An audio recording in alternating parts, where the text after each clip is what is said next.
நண்பர்களே, உங்கள் வாழ்க்கையின் வெற்றியையும் தோல்வியையும் தீர்மானிப்பது உங்கள் எஜுகேஷன் இல்லை, உங்க பேக்ரவுண்டும் இல்லை, உங்களுடைய சிந்தனை தான். எண்ணம் போல் வாழ்க்கைங்க. நெகட்டிவ் திங்கிங் உங்க விதியை அழிக்கும், பாசிட்டிவ் திங்கிங் உங்கள் விதியை உயர்த்தும். இரும்பை யாராலும் அழிக்க முடியாது, ஆனால் அதன் சொந்த துரு அதனை அழித்துவிடும். அதுபோல ஒரு மனிதனின் அழிவு அவனது மனநிலையை பொறுத்தே அமைகின்றது. இதை இக்னோர் பண்ணிட்டீங்கன்னா நீங்க எவ்வளவு முயற்சி பண்ணினாலும் வாழ்க்கை முன்னேறாது. வணக்கம் நண்பர்களே, இது மைண்ட் மேக்னெட் தமிழ். இங்க நாம மைண்ட் பவர், மோட்டிவேஷன், ஹெல்த் எல்லாத்தையும் தமிழ் மொழியில எளிமையா கற்க போறோம். உங்க விதியை பாசிட்டிவா மாற்றணும்னா இந்த வீடியோவை முழுவதுமாக பாருங்க. அவர் சேனலை சப்ஸ்கிரைப் பண்ணுங்க. ஒரு சிறிய கிராமத்துல 2 நண்பர்கள் இருந்தார்கள். இருவரும் ஒரே மாதிரி படித்தவர்கள், ஒரே மாதிரியான கனவு கொண்டவர்கள். முதல் நண்பன் எப்போதும் சொல்வான், என்னால் முடியாது, நான் தோல்விக்காக பிறந்தவன். அந்த எண்ணம் அவன் மனசில் காந்தமாக பதிந்தது. அது அவனை முயற்சி செய்யாமலேயே நிறுத்திச்சு. இரண்டாவது நண்பன் மட்டும் வேற மாதிரி சிந்தனை செய்தான். அவன் எப்போதும் சொல்வான், சிரமம் வரும், ஆனால் நிச்சயம் வெற்றி பெறுவேன், கடவுள் என்னோடு இருக்கிறார். அந்த பாசிட்டிவ் தாட் அவன் மனசில் காந்தமாக பதிந்தது, அவனை முன்னேறச் செய்தது. முடிவில் முதல் நண்பன் அதே நிலையிலே நின்றான். இரண்டாவது நண்பன் வாழ்க்கையில் முன்னேறினான். ஏன் தெரியுமா? அவனோட பாசிட்டிவ் திங்கிங் தான் அவன் விதியை மாற்றியது.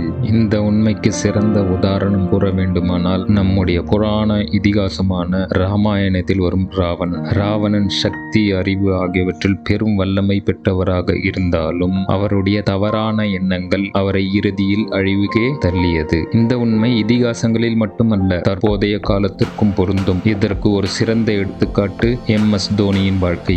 நம்மை போலவே ஒரு சாதாரண மிடில் கிளாஸ் குடும்பத்தில் பிறந்து தொடக்கத்தில் ட்ரெயின் டிக்கெட் கலெக்டராக வேலை பார்த்தார். ட்ரெயின் டிக்கெட் கலெக்டராக வேலை பார்க்கும் பொழுது அவர் எண்ணங்கள் முழுவதும் கிரிக்கெட்டின் மீதே இருந்தது. அப்போது நண்பர்கள் சொன்னார்கள், ஜாப் செக்யூர் பண்ணு, இல்லாட்டி ஃபியூச்சர் இல்லை. ரிலேட்டிவ் சொன்னாங்க, உன்னால் முடியாது, உன் பேக்ரவுண்ட் கிரிக்கெட் கிடையாது. ஆனா தோனி மனசு எப்பொழுதும் கிரிக்கெட்டின் மீதே இருந்தது. அவர் மிகவும் காமாகவும் கான்பிடென்டாகவும் முயற்சி செய்து கொண்டே இருந்தார். அவர் எப்போதும் ஃபோக்கஸ் பண்ணியது பிராக்டிஸ், ப்ராசஸ்.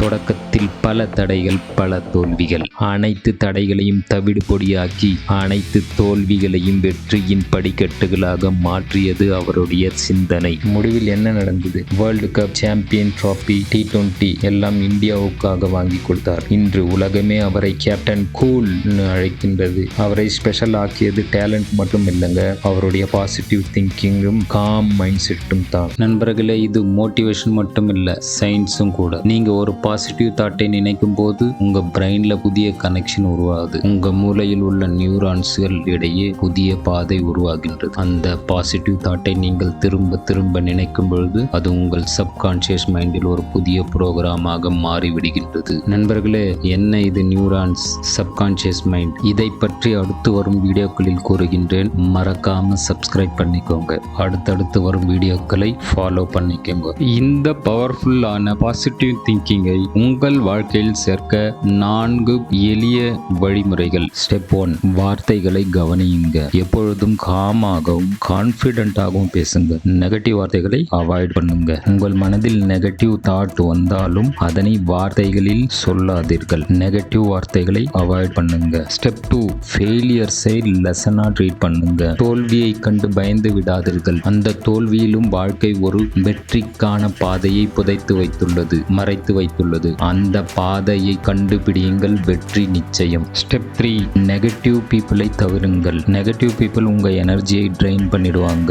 அதனால் நெகட்டிவ் பீப்புளிடமிருந்து தள்ளி இருங்கள். ஸ்டெப் 4, ப்ராசஸை ஃபோக்கஸ் பண்ணுங்க. நம்ம தோனி சொல்லிய மாதிரி ரிசல்ட்டை பற்றி கவலைப்படாதீர்கள், ப்ராசஸில் மட்டும் கான்சென்ட்ரேட் பண்ணுங்க. நண்பர்களே, தோனியின் கதை அந்த கிராமத்து நண்பர்களின் கதை ஒரு உண்மையை சொல்கிறது. உங்கள் வாழ்க்கையை உங்கள் மனசு தான் உருவாக்கிறது. நீங்க நெகட்டிவா நினைச்சீங்கன்னா தோல்வி அட்ராக்ட் ஆகும், பாசிட்டிவா நினைச்சீங்கன்னா வெற்றியை தரும். அதனால் இன்று உங்களுக்கு ஒரு கேள்வி, எந்த நெகட்டிவ் தாட்டை நீங்க தள்ளி போட போறீர்கள்? எந்த பாசிட்டிவ் நம்பிக்கையை விதைக்க போறீர்கள்? கமெண்ட்ல சொல்லுங்க. மேலும் என் மனமார்ந்த நன்றி. இந்த சேனலை சப்ஸ்கிரைப் பண்ணி சப்போர்ட் பண்ணுகிற ஒவ்வொரு நண்பருக்கும் நன்றிகள். நண்பர்களே, உங்கள் அன்பும் ஆதரவும் தான் எனக்கு உண்மையான சக்தி. உங்கள் ஒவ்வொரு லைக், கமெண்ட், சப்ஸ்கிரைபும் எனக்கு ஒரு புதிய எதிர்பார்ப்பையும் புதிய உறுதியையும் கொடுக்கின்றது. இந்த பயணத்தில் நீங்களும் என்னோடு இணைந்து நம் மனதை பாசிட்டிவாக மாற்றி ஒவ்வொருவரும் சிறந்த வாழ்வை உருவாக்குவோம். நன்றி நண்பர்களே. உங்கள் அன்பிற்கும் ஆதரவிற்கும் நேரத்திற்கும் நான் எப்பொழுதும் கடமைப்பட்டவன். நன்றி.